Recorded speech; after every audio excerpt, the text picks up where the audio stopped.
Kita awali dengan informasi pertama.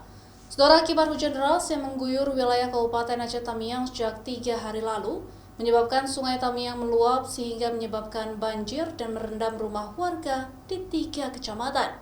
Selain itu, banjir juga mengakibatkan terkikisnya tebing sungai Kampung Seruai. Informasi dari Badan Penanggulangan Bencana Aceh, hujan terus terjadi sejak tanggal 10 Januari lalu di Aceh Tamiang. Debit air meninggi hingga aliran Sungai Tamiang meluap dan menjadi penyebab banjir. Banjir merendam pemukiman warga di sejumlah kampung di 4 kecamatan yang dilanda banjir.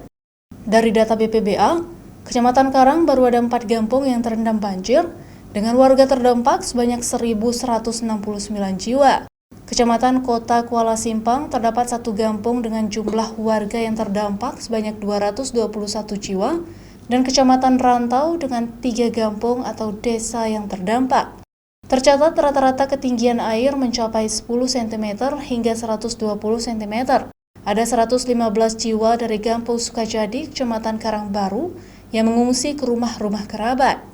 Untuk tebing sungai Kampung Seruai, tim Badan Penanggulangan Bencana setempat melakukan penimbunan manual tebing menggunakan karung berisi tanah.